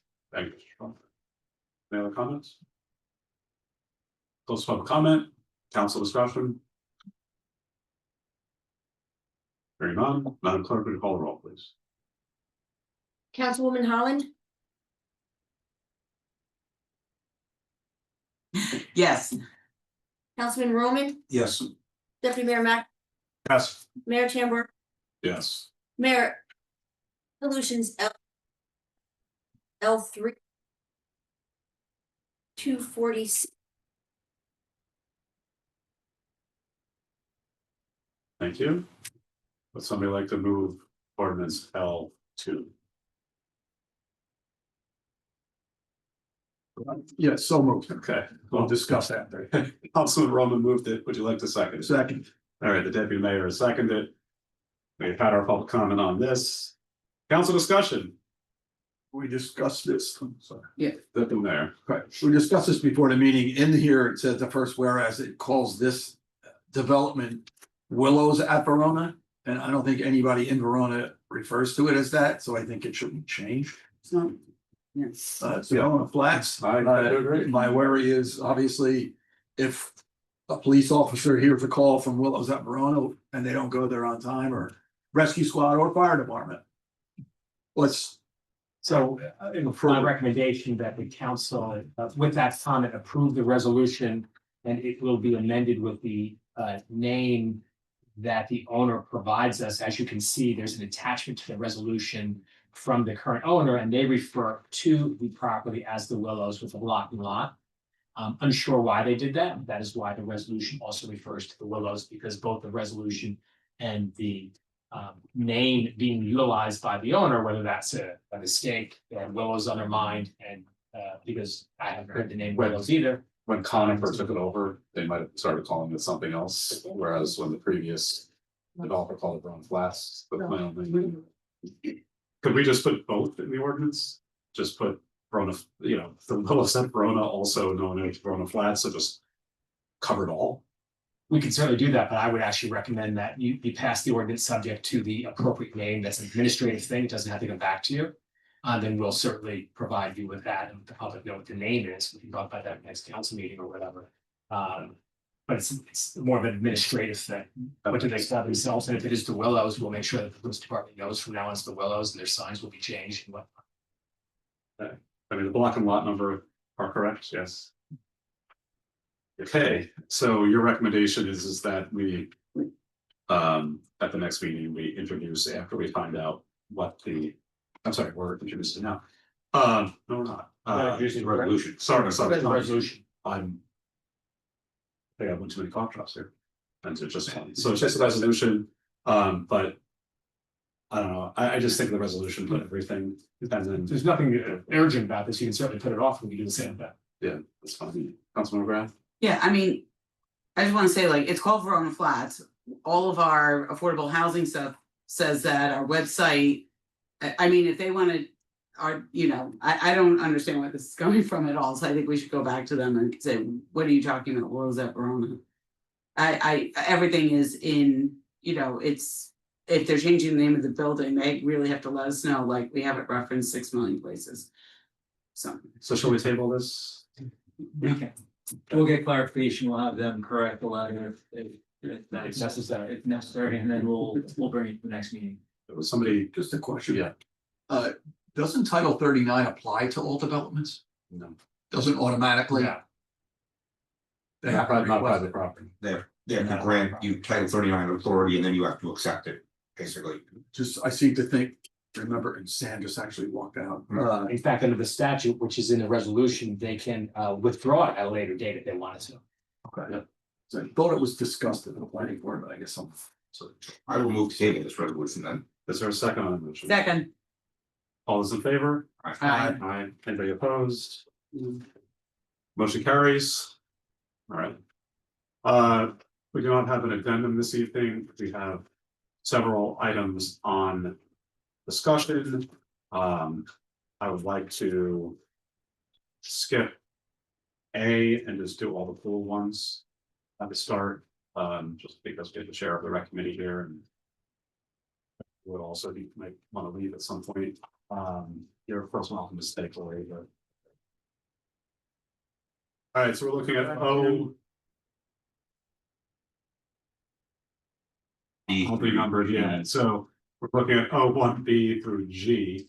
I just had a couple thoughts on this. There are a lot of different things here. One of the things that popped out that we need to reconcile before we do any kind of introduction is what an out-of-town membership is, because at different points in different parts of different ordinances. At one ordinance, it describes out-of-town member as an individual. Then another one, right now, our out-of-town membership $1,000. I was under the impression this is for a family membership, right? So I think we need to define that in the pool rules, and in all the other ordinances, that this is a family membership. We haven't really had a discussion on non-family memberships. It's something we might have to adjust, like if we get a lot of phone calls and we don't get enough family memberships, and we get a bunch of phone calls saying we want to, like a couples membership or something like that, we could talk down the road if that's something you want to do. But in one of these, it's what the and of course the big stuff working. So just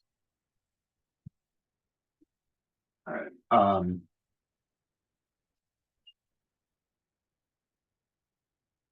Anyway, sorry. If we scroll down to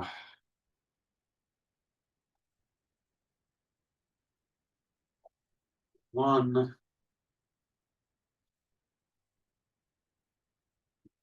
So we had non-resident memberships are available to residents of. Doesn't define that this is in the pool rules in O1B. Doesn't define that that's a family membership only. We also, if we look at O1C, it says for O1D, it says non-resident, and it just says $1,000, doesn't say what that is. And then when you look at the definitions in O1E, it says non-resident individual residing in an Essex County municipality. So I just think we need to clarify what is that this is a family membership, and maybe change like to non-resident family. The other thing I would like to bring up is one of the comments that we did hear from quite a few pool members was that they would like an exception, and I would be in favor of adding this to the rules as well, where somebody would be accepted from this list of municipalities if they are a relative of a pool member. So like one resident I spoke to, her daughter's family is in Montville and they don't have the kind of facility that we have. And right now she's spending a lot of money on passes and stuff. So that would be a good thing. So I'd like to, if the rest of the council doesn't have an objection, add, another, insert in here. We don't need to change, except in the two places when we talk about the definition. We could just add an or a family member of a Verona resident pool member from any municipality, right? And I think that would not only please our current pool members, but also help to recruit additional members. And then I would like I think it would also be fair to provide like a one-time priority to those individuals, to relatives of existing family members, so we can write that into the rules if there's no objection. Where, so let's say the first month, that first even 2 weeks or whatever, that we accept out of town members, that if somebody who's a relative sponsored by a current pool member wants to join, that they would get priority in registration.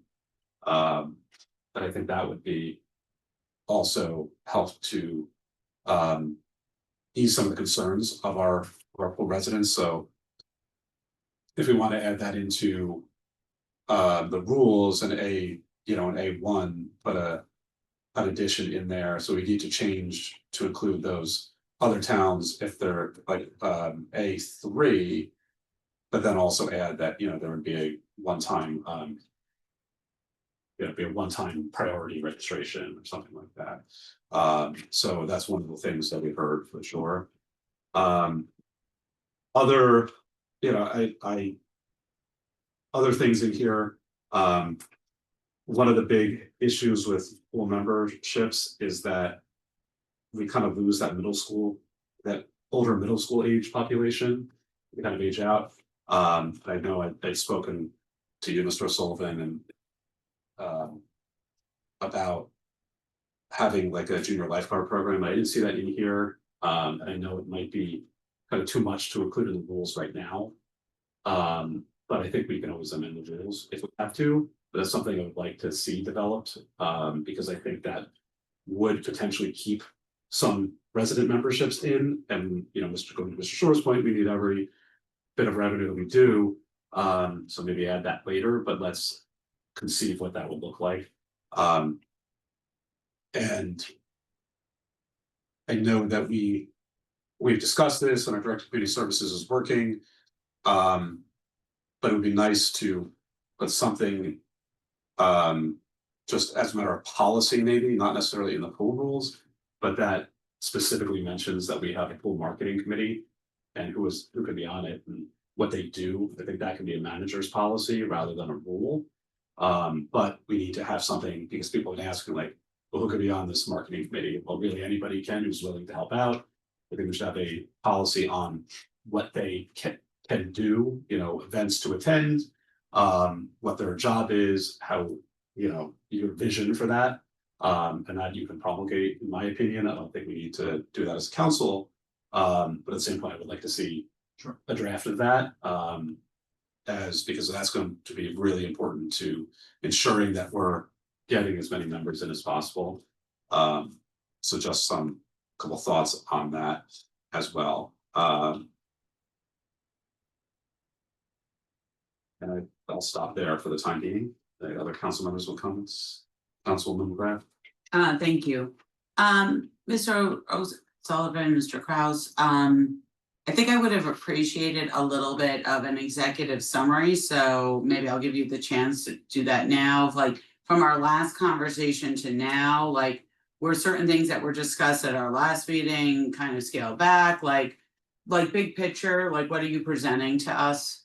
Before I dive into some more detailed questions, and I'm a little, I expected to see our director of community services here. Is there a reason she's not doing this presentation?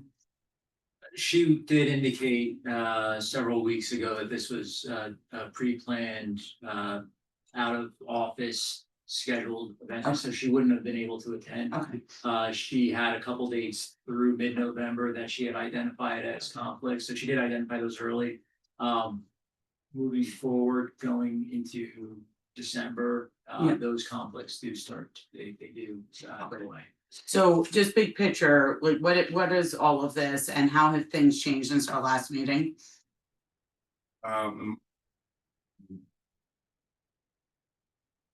We'll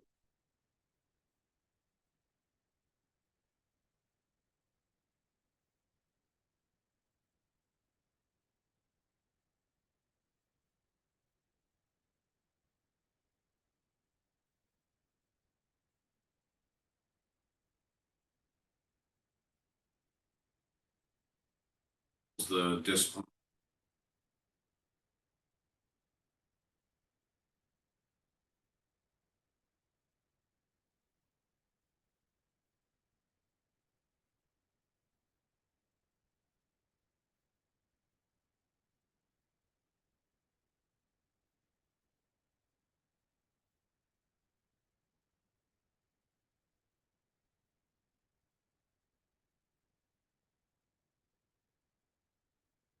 Excuse me if I may, just, so did you change any of the hours from last year? Did you expand the hours or change them in any No. way?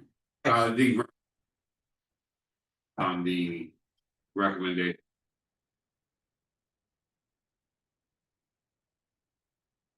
And the adult swim was removed, so that is no longer in here? That is not. If I may, I'm gonna just ask a couple of direct questions. So, I noticed in, the fees in this, O-1C. There's an increase to the adult guest passes, and I'm assuming the adult resident day pass, that was not in our original presentation. They increased by $1. So they moved them off of $20.15 to $21.16. That's is that intentional, and why was that now added in? That was.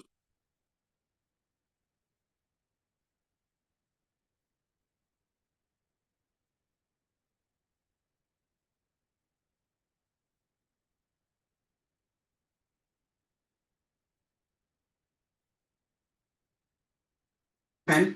That could be. On O-1E, we received feedback about making sure that disabled adults would be included, that definition, so that they would be included, in the family membership. Is that what's reflected here? I believe Mr. Blitz emailed us feedback, and Mr. O'Sullivan, you assured him that that would be included. Did we capture that language from that exchange? Did we capture that in the rules? I don't, Intent is. the intent is. Okay, thank you. In addition, staying on that section, so we have the child guest policy, number 9, a child 17 years or younger is defined as a guest, but then for our membership under the italics, we say that children under 18 years of age are free. I think we should reconcile those two definitions. So why are we, if we're saying children are 18 months and under are free, then that should apply to the child guest policy on number 9. In addition, so that's another feedback. 11 and 12, the day passes. When you look at the day passes, they're really unpopular due to the high cost. When we originally put them in, we had them limited to Monday to Fridays, because again, we were concerned about like that they would be so popular, they would like make the pool extra crowded, but like barely anyone buys them. In Mr. Shore's, spirit of leaving no rock unturned, maybe we should consider taking off the limitation that day adult day passes and child day passes can only be bought midweek. Maybe we should be experimenting with allowing them on the weekends. That may get more revenue in the door. And again, you know, with our current membership levels, it really isn't that crowded. So I would put that out there to consider like removing the Monday to Friday limitation. That could be another revenue source because they are really expensive and there may be a few people who are willing to spend that on the weekends. And I think I'm still conflicted out, so I'm not sure I can vote on O-1G. I just want to say that. I think those are all my questions for now, but you know, I definitely share, I was listening to the first part of the presentation. You know, the economy's softening and I'm concerned even about our ability to get sponsorships to help, you know, with revenue. So I think it's all about the marketing. And I do look forward to, you know, seeing how this season plays out. But for now, you know, there's a lot to consider. And for any residents who are listening, you know, we appreciate all of your feedback. Oh, that was the last thing I wanted to say. What a part of the resident feedback that we got, what changed? Did you have a chance to read through all the verbatims and what has changed like now as you're thinking through the season? Was that where you abandoned the adult swim idea? We were.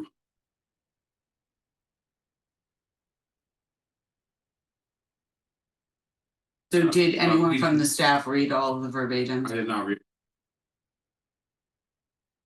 So, It was Okay. extensive. okay, because there's still concerns about the pool hours. They would like to see them to be longer, the cleanliness of the facility. The bathrooms those- in particular Yes, and the locker rooms. all right, thank you. And did the rec committee have the opportunity to review these proposals and provide recommendations? We did not set them. Yeah. They are. They're just changed and we finally put them in categories, I think. I think the Last year, I remember we did change that one year because it was just this very long list. It was like a Martin Luther poster. It would be a good idea maybe just to forward those to the rec committee before we have, nearly a month before introduction, so perhaps we can get some feedback on those as well. When is the next rec committee meeting? Like this, Those after. We could send it to the rec advisory committee and we can work with one of their subcommittees ahead of that's fine. their December 16th meeting. I mean, if there isn't much substantive change in the rules, if you can, work with a small group, that would be probably fine. Okay. The other items on O1B through G. Just real quick, Deputy Mayor. just to touch on what you were talking about, I had the same question here and I wrote it, redline it. The non-resident, I had the same question. I knew it was a family fee, but my other thought was if someone who's a single individual or a couple, if they want to pay the 1,000, then I figured. Yeah, why not let Alright, them? great, but we went under the assumption that was a family fee. I did hear from several residents that have kids that are in college. They just thought that the fee for a couple was a little bit too high. And they're a group, I think, that has stepped away from the pool because their kids, even high school kids don't go there. But they thought that was a little too high to join, so that's the only question I had on, or comment I had on the fee schedule. They're talking about people who would have limited use of the pool. And lowering that may add a good bit of additional members to that, but just a thought. Because I heard it from some residents, I'm passing it along when we talk about the fee schedule, but other than that, I like it with the way we cleaned up the rules and categorized them, better than, several years ago.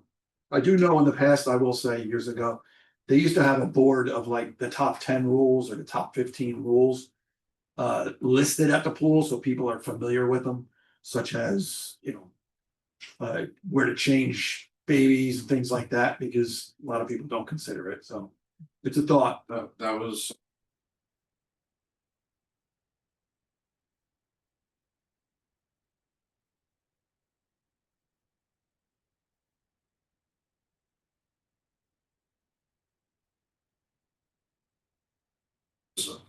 Was placed on life stands and by the snack bar.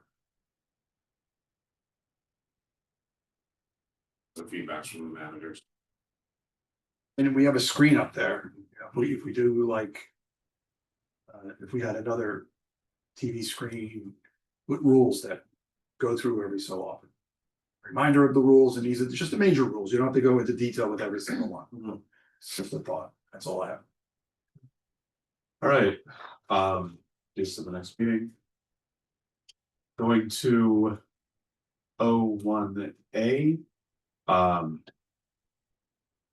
This is the amending chapter 150, the zoning setbacks. Background on this, Mr. Loya, Mr. Sullivan.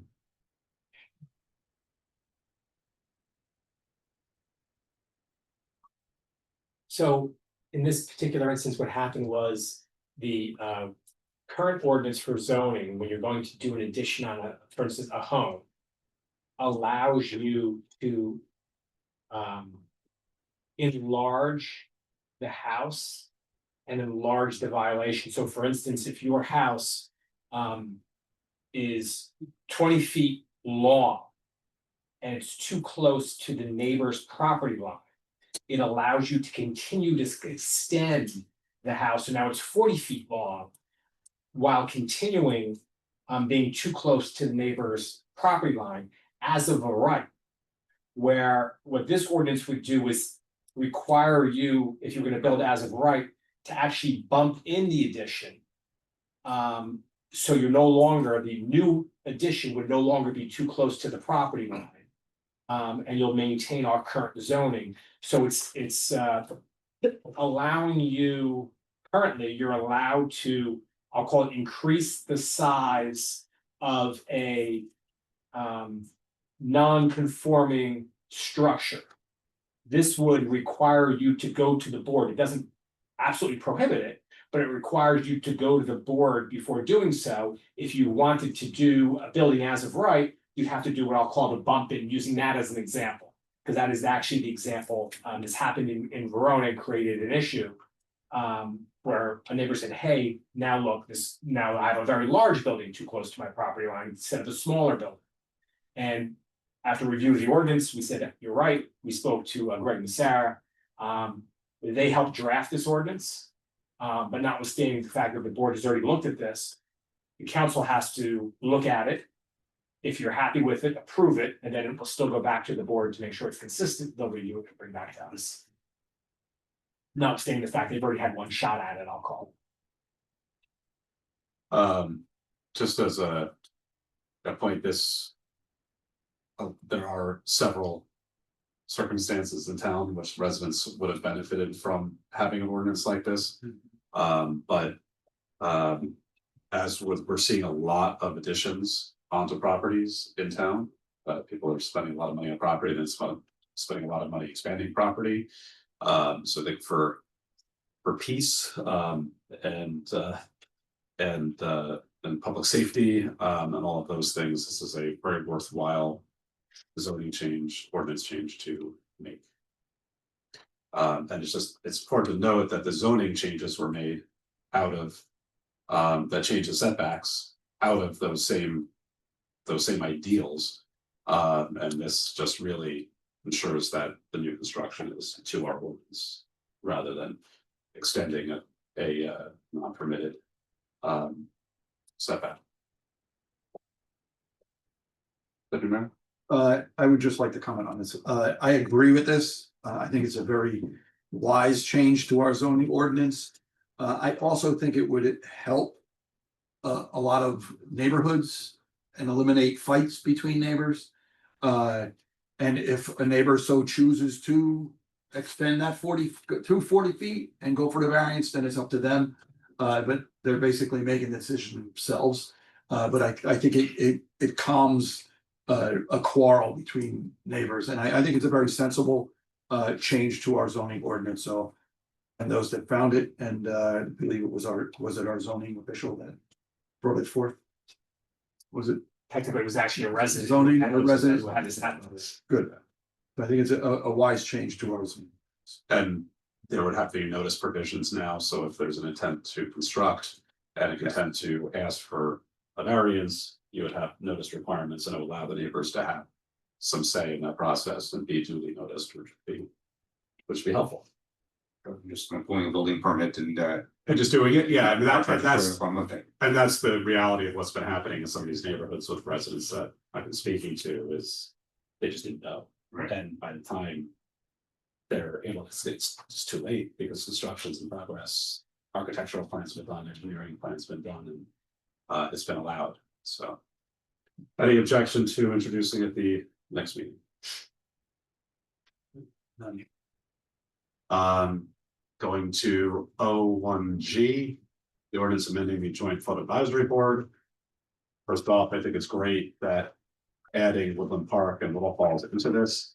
One change to this that I'd recommend, I know this is a multi-party ordinance, but where it's under the membership appointment terms, it says township or borough OEM coordinator. I would just put an OEM coordinator or deputy coordinator because some of the OEM coordinators not always available or do shift work or something like that, may not be, they may not be conducive to their schedule, so.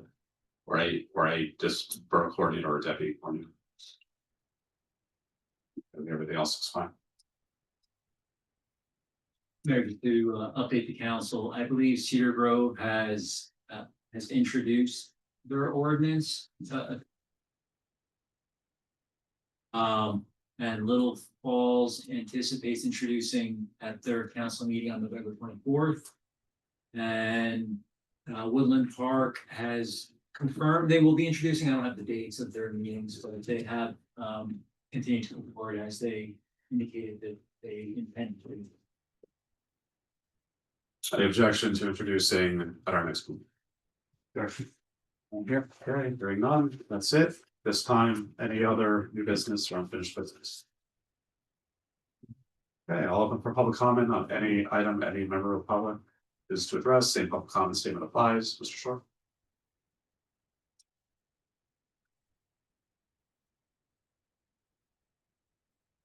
Your turn, council. Your time up, consider one. All right, I just wanted to address some of the comments from the pool discussion. Councilwoman McGrath, we did have discussions at our last meeting about the adult swim program, the volleyball and grass. I don't know if that was in the presentation. That was one thing that we had a concern about because in the survey it said 60% said that they wanted the volleyball court, but the survey didn't say if there was going to be sand or not.